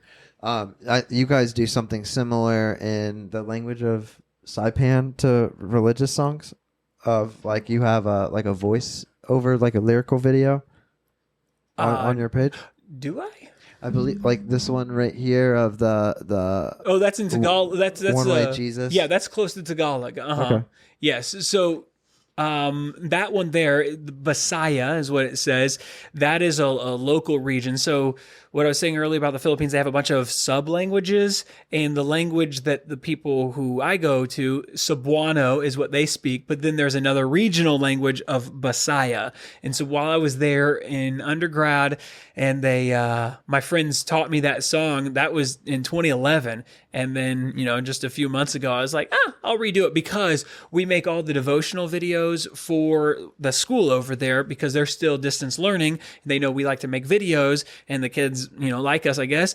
And so we make the videos once a month here and then send them over there. So as a result, we made. Yeah, that's awesome to be able to provide that for that's other outstanding. areas. But no, so you said your video output was questionable, and sir, you're putting out some. Well, I was going to say around the time that you guys started this, there's several YouTube pages that came out about the same time of groups of people that would travel together, and there's this one guy that sticks out. He basically had a decent amount of money. I'm pretty sure his parents had money, and he took like 4 of his friends with him on vacation to like, rare places or whatever. And they gave them all cameras and a drone and all this and that. And they went and just had a vacation and they filmed everything. Yeah. And then they put it together into a bunch of YouTube videos over a period of time, and it paid for it all. Wow. Plus some. Yeah. So I was like, it makes sense that, when you're in another country and you're documenting your process, people want to see that and experience People it. do want to watch. And that's one thing. So we didn't post a ton of Saipan stuff, and then a lot of people are like, you need like the Saipan stuff, that's the big stuff. That's what got the most. But we knew we were coming home. I was on a 2-year contract there, so we knew we were coming back, and we didn't want to, just only have a Saipan following, which we pretty much only do. So now our videos aren't the most watched. But so that's like, I should have just chalked it up to no, we're gonna make videos for 2 years on this channel, and then about Saipan only. So with the stick hut house. The beach house one, that's a good one. I encourage you to watch either that one or the walking across the island. So the beach house, Victoria and I, there's a place called Bird Island, and that's what it is. A bunch of birds there, but there is beach. So I'm really bad at explaining this, but anyway, you're not going to find it on there. That's why I'm really bad at describing. We went ahead and built a beach hut there, but we didn't take any pictures of it. Is it not on your channel at all on this one? Nope. Oh, dang, that sucks. Yeah, so we built the beach hut, but we didn't take any pictures. We didn't take any videos. We went there for 5 Saturdays. It was when COVID was starting to happen everywhere else, but we were on an island, so it took a little bit longer to get to us. So we made it. We were allowed to go there. Later, they shut down beaches. They shut down everything. Like when they shut down in Saipan, they shut down because if anyone if anyone got sick there, it was going to be very bad. Everyone's going to get sick. Exactly. Yeah. So, but before that, we built this beach hut, and it was very roomy, very spacious. Actually, it is on there, not us building it, but it's in the Welcome to Our House playlist. So if you go to all the playlists, you scroll over to the right there. This is where you talk about you get a survival pack from home in your guys' Yes. So you saw that. That's a bit a highly watched video there. Virtual mission trip. Nope. You need to go over one more. You can't go over anymore. No, it's tapped out over here. Wow. I've got Bird Island. Bird Island Beach Hut. There it is. Yeah, that's what it's called. Bird Island Beach Hut. Did I miss it? No, just click the over button again. Yeah. Oh my gosh! There it is. Bird Island Beach Hut. We used to have somebody running this show for us. So there's the beach hut right there. Look at that thing. Yep. Yeah, and now we're going to talk about running water events. So. No, but that's rad though. Can I go back to the beginning? Yeah, you can go back to the beginning and like pause it. Just ready for the space bar and now. So that's it. Wow, so you're a Mac user as well. I appreciate that. No, man, that is gnarly. Yeah, so we both, and you can watch the other later, but the other videos on the side there, we made there at our beach huts. And to the left, you can sort of see a white thing to the left of the beach hut right over there. Oh, yeah, I see that's a cave. Oh, no way. Yeah, so just from like rocks falling, it's not like a deep cave. It's probably the size of this room. And so that's where we would start just hanging out. And we're like, we really like it. Let's build something else. Let's build something like this. Yes. So we built that. And while we were building it, because it's super hot there, we would just hang out on the beach hut, take our break. So yeah, we went there 4 Saturdays, 4 hours each time, and just made awesome, it. But we wanted to make another one. So that's what the other beach hut was. Right. Okay. I made a mistake, though. This is a life lesson. No, this is a life lesson for everyone. When we made the second beach hut, this is the mistake. The beach that we found is inside of the reef, all right? So that means there's not going to be a lot of washed up sticks, okay? The only sticks that are going to be there are going to be from the trees, and we're not going to cut down trees. Yeah. Right. All right? And then the whole beach is full of ironwood trees. I don't know what an ironwood tree is. Just imagine ironwood. It's tough as nails. All I have is a machete, Big guys. Yeah. So it took a lot of work. So the second beach hut was not nearly that size because we had cleared out a huge space. Right, like you can see in the background, you guys, that's probably the walkway you walked to get there. Yeah. That little opening. So yeah, it's up a cliff, to get down to that beach. You got to go down. It's like a 7-minute hike down the side of a cliff to get there. On the second one, it was a 10-minute hike down a long beach. What's wildlife like through here? Like a little iguanas, geckos type things. They got any big cats? Cats? Like no. Mm-mm. Like a jungle cat? No. It's an island. How would they get there? Dude, deer can swim. So there are deer. I've heard. Sorry. I've heard word on the street there are deer there. I never saw one. Street. They don't have a lot of streets on this island, but the word on the one street they have. Well, there's two. There's one called. I'll let you take a guess where they are. One's called Beach Road and one's called Middle Road. Okay. So Beach Road is in the center of town. Yeah. No, I just wondered. They do have deer. Monkeys? A lot of no monkeys. A lot of goats. A lot of farmers. Nice so there are farmers, okay, this is what's crazy. On the north part of the island, it's mainly just agricultural stuff. So cows are just running. And that's the north part of the island. So there are cow paths going through there. You did athletics and through school. Tennis and cross country. What was it like? You're still in shape now. Yeah. What was that like over there? Like trying to stay and were you able to stay in shape through the work and just like limited, bad food that we have here? Well, I was a PE teacher, so I was moving around all the time too, right? And so Yeah, so I got to stay in shape, but twice a week, my wife and I went for a run. Well, ran almost every day. What else is there to do, But twice a week, we went for a run up something. So there's one mountain, and that's basically what Saipan is just a mountain. And then tertiary or like supplemental housing and stuff around. Yeah, so it's connected to the Marianas Trench. So if that helps you geographically, as a result, basically that mountain on the island is the largest mountain in the world, basically. It's very small, actually. But if you think about it's the same piece of rock that goes to the Marianas Trench.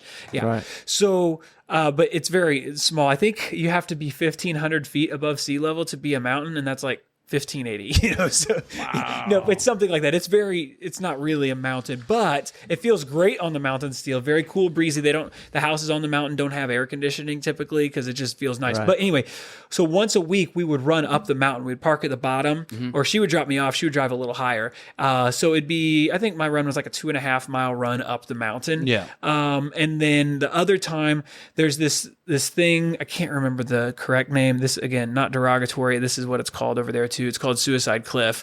During World War II, a lot of, that's how they won against the Japanese. They backed them up to that cliff, and then the Japanese soldiers jumped off. So it's a bad time, unfortunately, but we ran up that cliff once a week. We ran up and back down. I was also going to talk about on here, you have some tricks that water can do. Yeah. And you make a video where you hit a ball from Saipan. And she catches it in Indiana. Sure, she catches it, yeah. So I went out to the ocean and I just hit the ball and then panned it around, and then my friend tossed Water a ball because Water stayed with a friend while I was gone for 2 years. You have a really good. This is a great page. I don't know. Don't run yourself down. The views are coming, my guy. Yeah, the views are coming. And you've got a lot of subscribers, dude. Well, I was gonna say, why don't we do the show and tell real fast? Okay. Oh, do we run? Yeah, let's run into. Just remember that camera's yours. This week's show and tell brought to you by Pastor Matty. What do you got for us today, sir? All right. Hello, everyone. So we have some one-of-a-kind artwork. Yeah, from my dog Water. Oh, she paints these cool artworks. Yeah, here. So Water paints in one of two ways. One, like this. She just holds the paintbrush and then she gets distracted, and then I hold the paper. Okay. Yeah, it looks like I see a snout in there, maybe. So this is another, So Water did this. I have no idea what this was. She got distracted. She's like, a big blue line here, Yeah, So, she's like, Dad, you gave me the wrong color. It's supposed to be green. It's a mountain. Time out. The dad thing. I'm not a dog, Dad. We didn't. I'm a dad. No, I'm not a dad dog. Instead, I say I'm her master. Okay. No, that's just something we play around with. And she said, Master, you gave me the wrong color. This is a mountain. She actually calls me idiot. And then your brother's like, I told him. I tried to tell him. Don't be stupid. Yeah. So Water does, just stuff like this. These are great, dude. Yeah. So, so we have a TikTok. It's called Running Water Paints, to keep it in the family. And then on there we say, what did Water paint? And then, you can answer. It's very new. So there's like 11 followers. You can be one of the first. What's the @ handle again? Where do they find you? Running Water Paints. Running Water Paints. So Paints. Water, on the TikTok. So look at that. And you guys, what do we think that is? That looks like a seahorse. Right. That is my last night. I don't know what that is. I don't know what that, honestly. Yeah. So she has trying to be as little derogatory as possible. I'm trying to be like fair. as tame actually, as possible. So at the end of each of the video, they're 30 seconds. I speed them up when she's painting. And so I'm like, what did Water paint? And remember, keep those comments appropriate because this channel, like clean water, should be for everyone. Absolutely. I like where your head's at. However, that being said, there's a certain kind of there's something that happens to you when you go to war. Let me tell you. Thomas told me that he booked you, right? Okay. Yeah. And I was like, okay, this is dope. I was like, he's doing international projects. That's great, man. I'm into that. Again, thank you again, guys. That was Show and Tell brought to you by the Pastor Matty, and his YouTube channel, Pastor Matty Ice. Check him out on there. And then the TikTok was what again? Running Water Paints. Running Water Paints. Yeah. On TikTok. But I Thomas told me he booked you, and I was like, that sounds great. I'm so pumped for this. and kind of told me who you were, what you were about, and I was like, buddy, has he watched the show? Like, I'm kind of a piece of garbage. I did watch one. I'm a piece of garbage in the best kind of way, I feel like, though. So, like, I'm very violent. I say a lot of derogatory things. I talk a lot like Donald Trump does with my hands. You know, I don't whisper quite as much as he does. It's going to be great, guys. You know what I mean? But I am I'm very abrasive, I feel like. So I'm actually kind of surprised that you, like, were welcomed to, Well, it was you like wanted one of to the come onto the things, show. like when I met Matt and we were at the dog park and I heard what he does or whatever, you know, and I told him, I was like, you know, what we did, what we're about or whatever, but I was like, absolutely. Just so you know, Brian's a wild I card. was like, I said, Brian's ex-military, and he likes to say "fuck" as a space bar, and It's a comma. I like to use it as a I was like, comma. we try to clean it up every now and then, you know, like Like when I'm trying to get to the next sentence, I'm like, and but like, oh yeah, that's where I was going. But no, I can't appreciate you enough for wanting to come on, man. So just thank you for accepting me for who I am. Yeah, and I think that's one point to take away from Christianity is that, like. And then I'm going to lean to you after I make this statement because I want you to pick up where I'm about to leave off. Yeah, but where Christianity should be, I feel like, should be accepting towards no matter who the person, how the person, what the person, where the person. Here's Christianity. Here's the message. Take it as it is. You're in or you're out. You know, you want it or you don't. Here it is. So there's and then that being said, you are just a prime example of Christianity. Like, I am not, people that watch this podcast, which there are we have, you know, X amount of downloads or whatever, but like people that watch and listen to this show, they know who I am, they know what I'm about, and it's not great. But I have good morals, I have good ethics, and I'm here for the right reason. I know that I want to make a difference in the world in a positive way. And if I make a couple jokes along the way, it's not negative, but I like to make people laugh. So I feel like that's the cure all. So I was going to say there's that religious song that's like my Jesus would never be accepted in my church. Mm-hmm. And they're talking about like how he'd walk in and people would be like, oh, you're getting the carpet muddy, or oh, hey, you kind of smell bad, or whatever. But I think it boils down to, like, there's even a pastor here in town that oh yeah, absolutely, was like trying to reach out to the LGBTQ elemental P community. Oh, dude, I think you fucking really nailed that. I think you nailed that. I didn't know how many letters there were, but I was gonna say, like, they keep adding. I don't know. He was reaching out to them, or preaching to them, or whatever, that like his God in his mind is accepting of all people, no matter what you choose to your values or whatever. And his congregation actually let him go. Big yikes. But I don't want to get too I don't want to delve into that too much. That's not what this channel is. Yeah, right. No, but the point I wanted to make was that you seem very accepting of all people, and you can sit down and have a conversation about people, and you're not judged. They're not going to feel judged. Yeah, like, you knew who I was coming into this, and that was the point I wanted to make, is that I'm a piece of garbage. But I do the right things, maybe not always for the right reason, but I'm trying to do the right things all the time as a Christian or as a Catholic. And the fact that you had listened to the show beforehand, and you knew, you were like, man, this guy's just a dang knucklehead, but you were still like, well, let me hear him out, let me sit down with him. And to you, sir, I say thank you. Because I'm not an easy guy to handle. I'm abrasive at best. But I was gonna say, so thank you. in this process of going over to other countries and making videos and teaching a message and providing value to the communities and everything along those lines, you also play guitar and have some songs that some of them are on your page or whatever. But you have one coming out maybe around the time of this episode. It may have just dropped before. June 17th on the Spotify.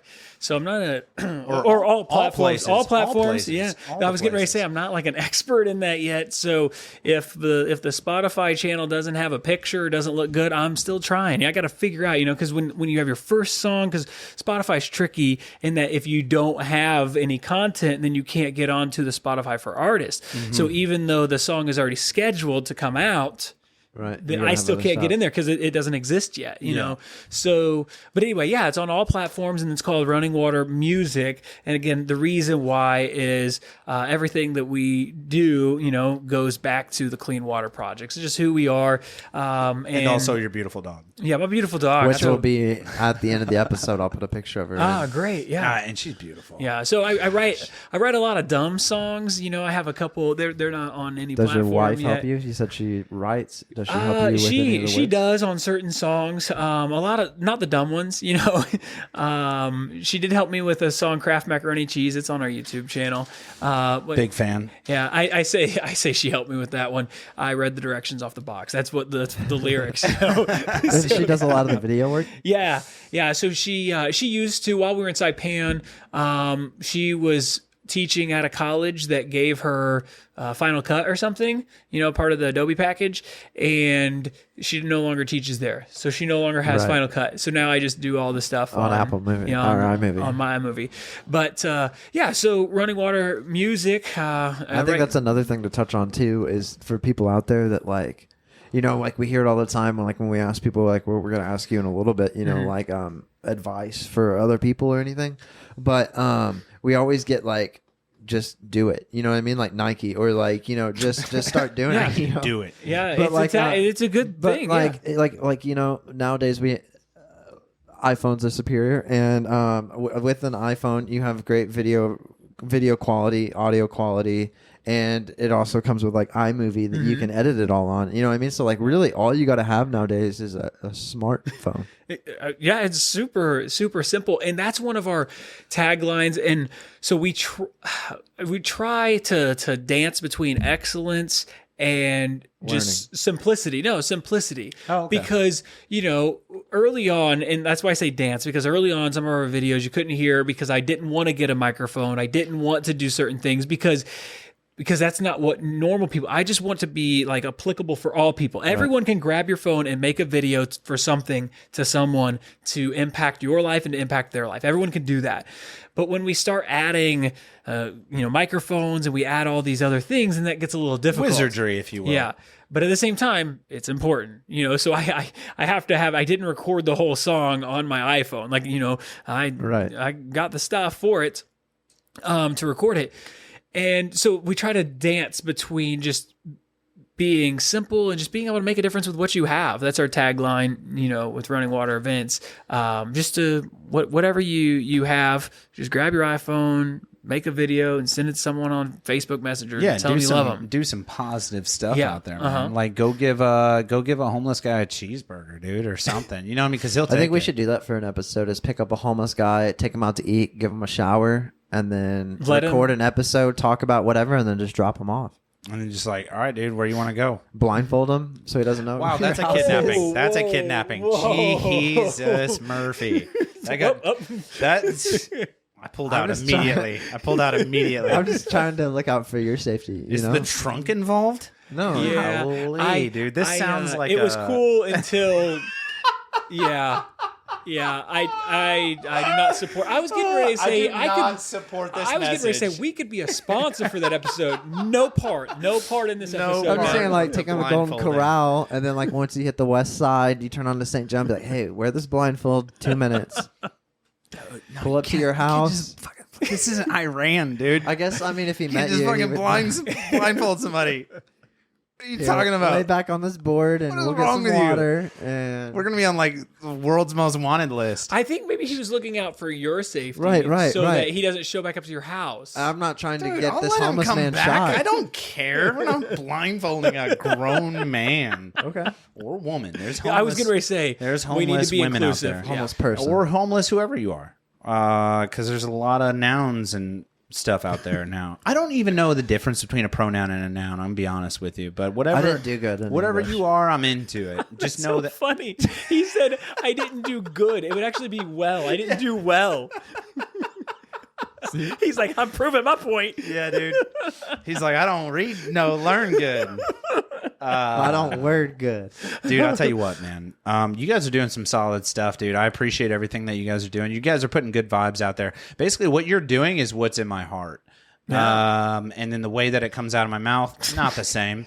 But just know that what you're physically doing is what is in my heart. And what you're putting out there is a positive, good message. Yeah, dude. And if there's anything that I can do to contribute, or anyone that listens to this show that can contribute, I don't know if it's now financially a little iffy on our side because we're tied in on this bad boy. But if it's like a physical act, I'm in. I'm all in. You want me to dig a drainage ditch in Guatemala? Sign me up, dude. I'm there tomorrow. I got a flight from Allegiant to damn Mexico City for like $350, dude. Round flight. I'm there. Dude. Really?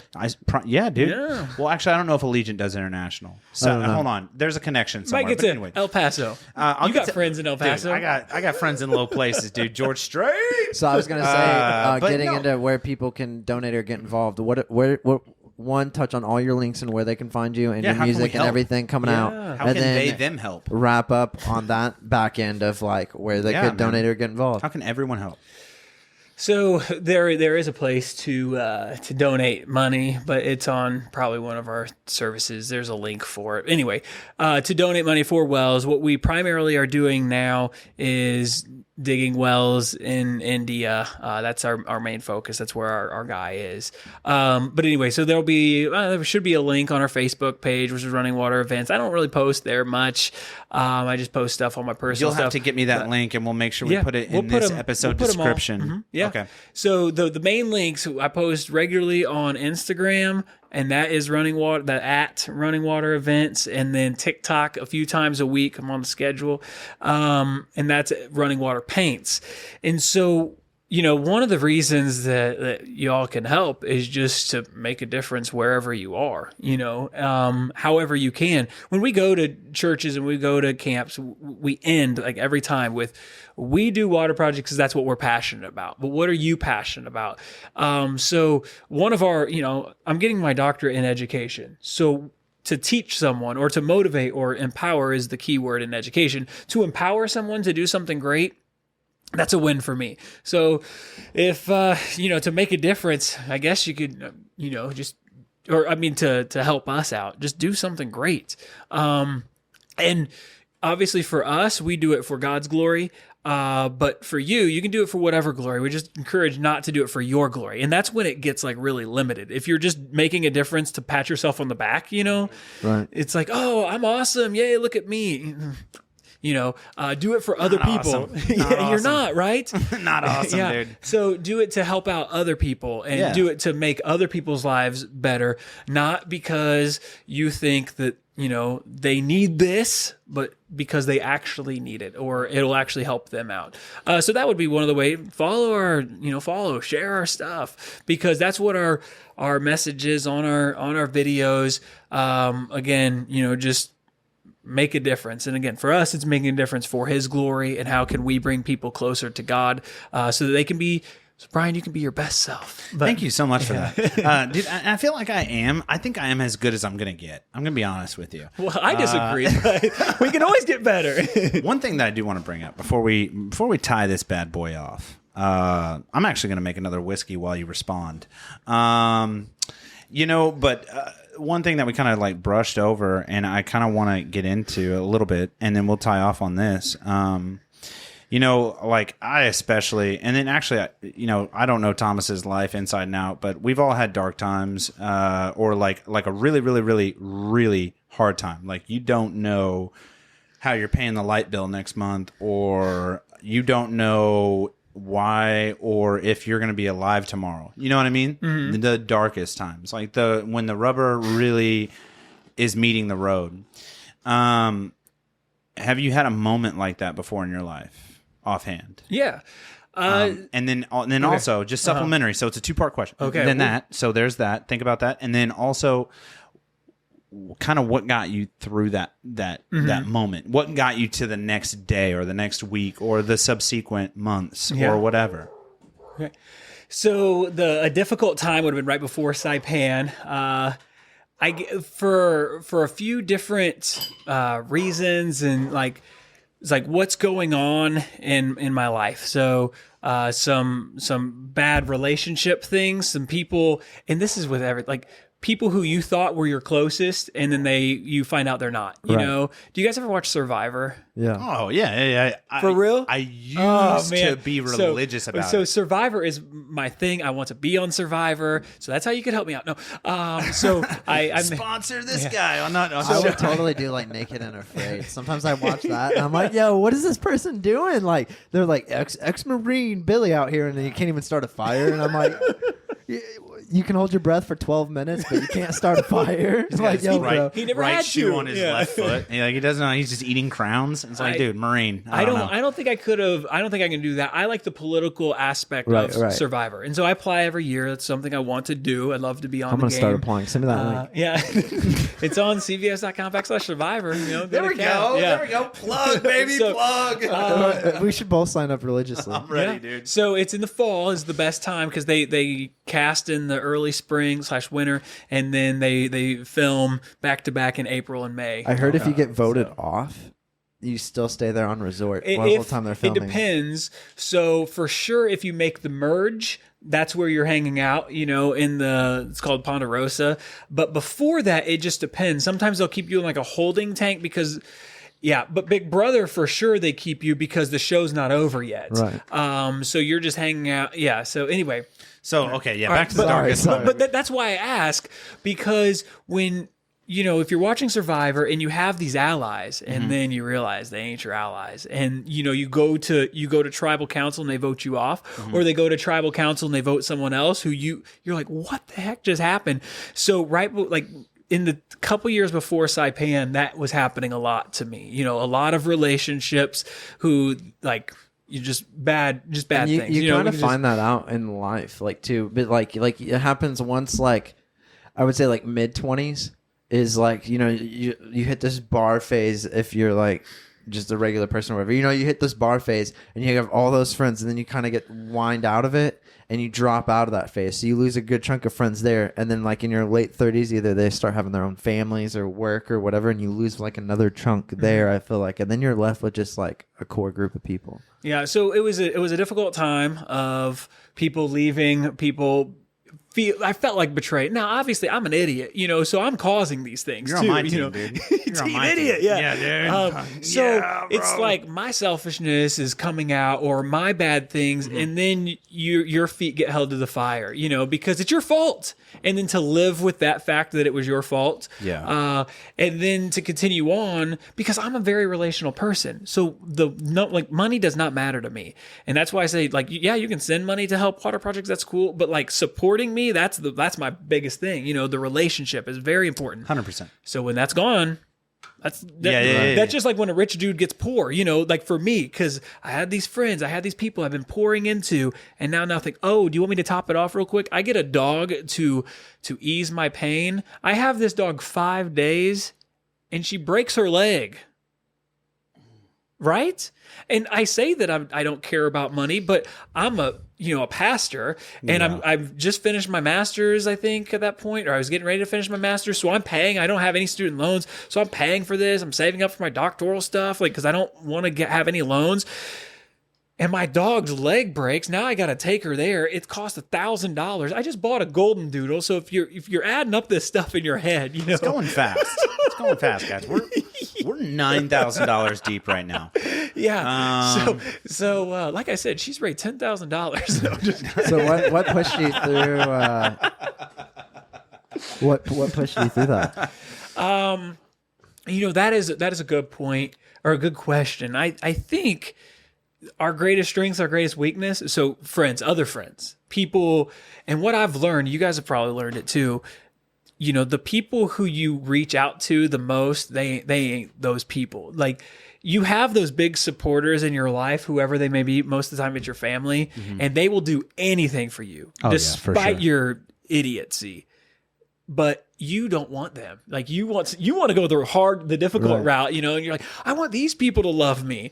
And then so falling back and like, oh, these people have loved me the whole time. And they always have, whoever those people are in your life. And so for me, and, you know, obviously as a person of faith, like I'm like, God brought me through. God showed me that there is hope and that I do have purpose. And a lot of it was going to the island of Saipan. So it was a start, like it really started in 2017. And then up until like Victoria got there in January 2020. So that time, 3 years, was very, very difficult. But then on the island of Saipan, really just reevaluating my purpose and my calling. And I had been also addicted to hurry. He's like, what were you addicted to? Heroin. Yeah. No, I'm just joking. He was kidding. I was ready, dude. I was like, he's like, I'm in. Fist bump time. yeah, No. where are we at, dude? No, I was there. I was addicted to hurry, and it's a real thing. There's a book called Addicted to Hurry. I read it, and I was like, that is Like me. hurry, like speed up, speed. Like I just, you know, and it gets to the point where.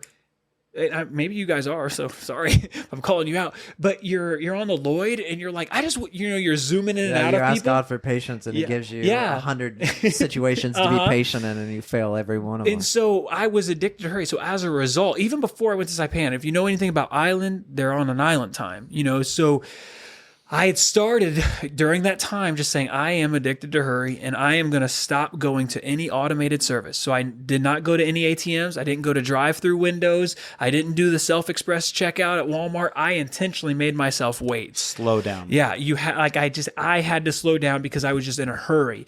And maybe that was why everything was whatever.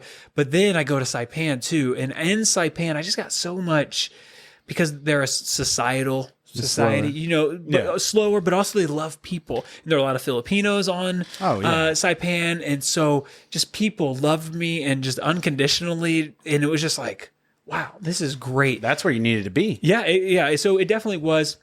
And, you know, for me, I'm like, God provided those opportunities in my difficult time, and a time where I was like, how am I going to make it through? Like, life is dumb.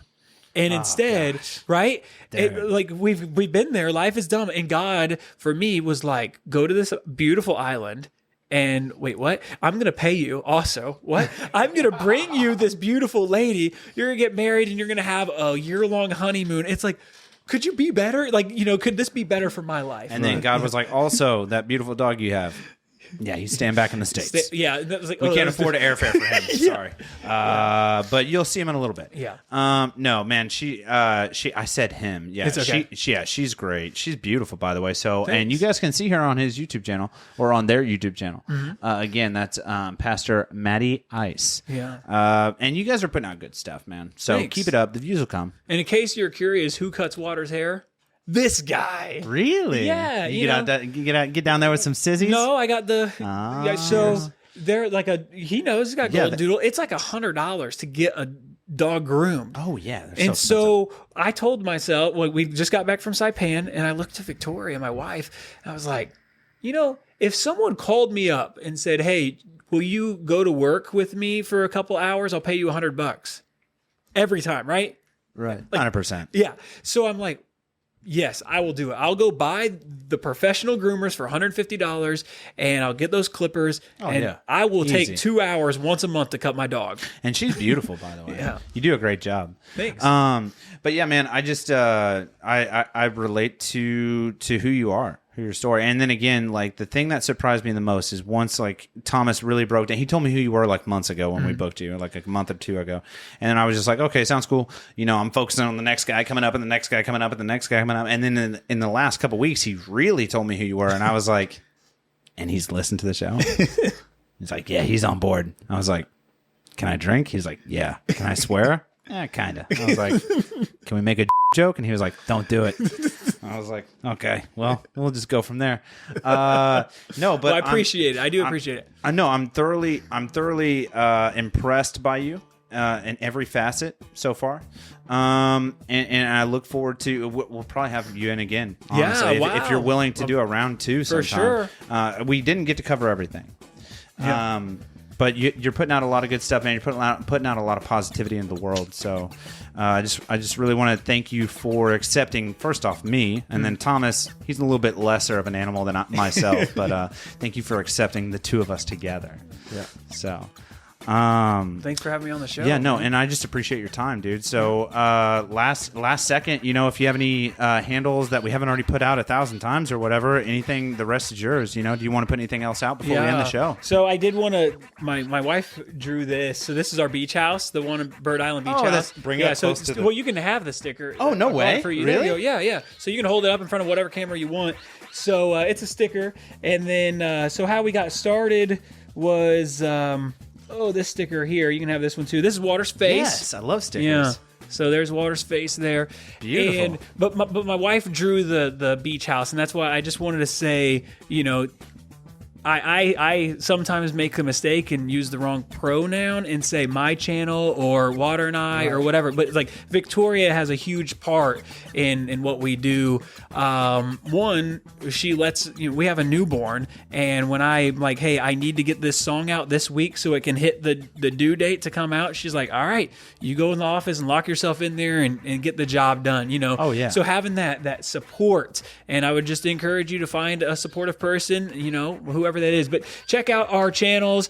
Pastor Matty Ice is the YouTube channel. I know we're great with brand awareness. Pastor Matty Ice is the YouTube channel, but then Instagram is Running Water Events, and then the TikTok is Running Water Paints, and then Spotify and Apple Music, all that jazz is Running Water Music. So check out the Running Water stuff.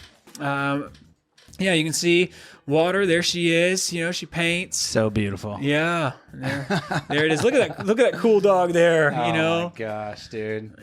This one that kills me.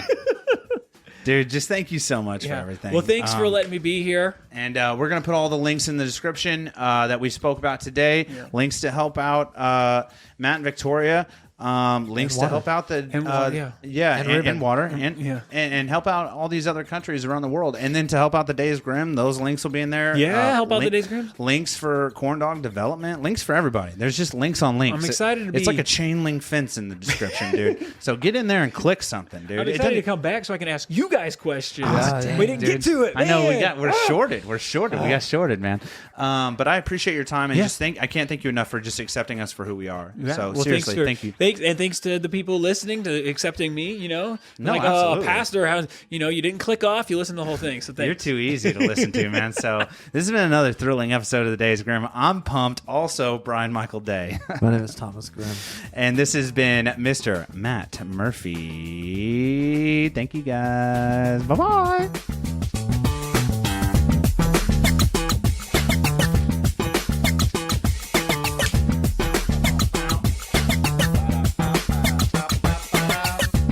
You did really good, dude. Oh, thank you. Yeah, seriously. Did really good.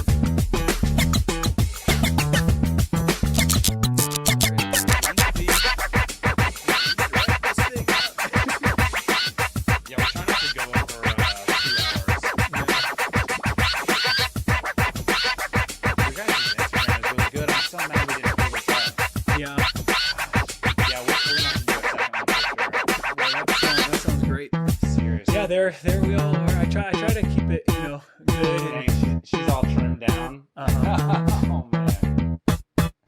Hey guys, if you liked what you heard today, there will be a new episode next Tuesday, as well as every Tuesday at 6 a.m. So hit that subscribe button and let your phone do all the work for you. She's not pumped about that t-shirt. Yeah, this one's great.